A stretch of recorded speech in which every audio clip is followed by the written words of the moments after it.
celaka. Fawailul lil musallin, kan? Celaka orang-orang yang salat.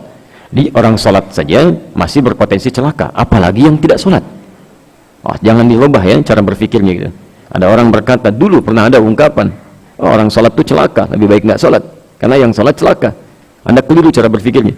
Ya, jadi yang salat saja masih berpotensi bermasalah, apalagi yang tidak salat. Cuma jangan dipotong sampai sini ayatnya. Kalau dipotong sampai sini, jadi persoalan serius nantinya. Karena banyak orang sekarang, ya, mohon maaf ya, barangkali ada sesuatu dalam jiwanya sehingga seringkali memotong-motong berbagai hal, apalagi memotong-motong ayat-ayat Quran. Ya, siapa orang-orang yang celaka ini? Alladzina hum an salatihim sahun, yang lalai dalam salatnya. Siapa orang-orang ini? Masih ditafsir lagi. Alladzina hum yuraun, yang ria dalam menunaikan ibadahnya. Jadi ada orang salat ria bermasalah. Kemudian juga ada orang infak ria bermasalah. Quran surah kedua Al-Baqarah ayat 264 itu, posisi paling kiri itu, ya, sebelah bawah. Ya ayyuhalladzina amanu, hai orang-orang yang merasa telah beriman kepada Allah, la tubtilu shadaqatikum bil manni wal adha. Jangan engkau gugurkan, hati-hati. Jadi ada amalan yang saat dikerjakan, ya, itu ada potensi langsung batal, gugur. Ya. Bahkan ada yang setelah dikerjakan langsung gugur, sedang dikerjakan langsung gugur, ada yang sebelum dikerjakan langsung gugur. Bisa terbayang ya? Bagian terakhir tuh yang paling unik tuh. Sebelum dilakukan sudah hilang pahalanya. Ya, sudah hilang pahalanya. Awas, hati-hati. La tubtilu shadaqatikum bil manni wal adha. Jangan coba-coba Anda gugurkan pakai fi'il mudhari di situ. Ya, sedang, akan, atau nanti. Jadi ada orang yang akan mengerjakan bermasalah, sedang mengerjakan bermasalah, dan setelah mengerjakan pun bermasalah.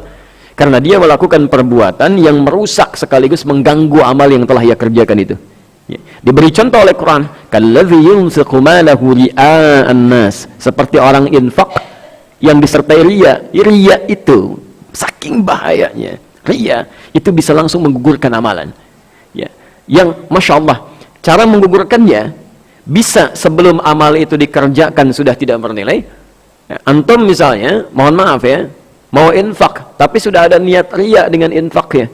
Ya, saya mau infak nih, Masya Allah, 10 juta ke masjid, kan?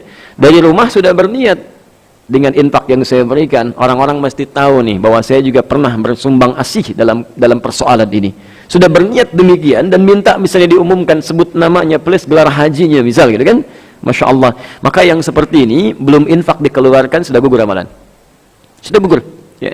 Ada orang-orang yang Masya Allah ketika amalan itu dikerjakan, ya, ketika dikerjakan, jadi barangkali disampaikan pada panitia, Pak, infak nggak menyebutkan nama, ya kan? Ketika panitia qadar Allah menyebutkan ini ada infak sekian, gitu kan, dari hamba Allah. Maaf, bukan hamba Allah, tapi saya muhsin misalnya, kan? Nah, itu bermasalah gitu kan. Baik, jadi di sini persoalan-persoalan bisa muncul.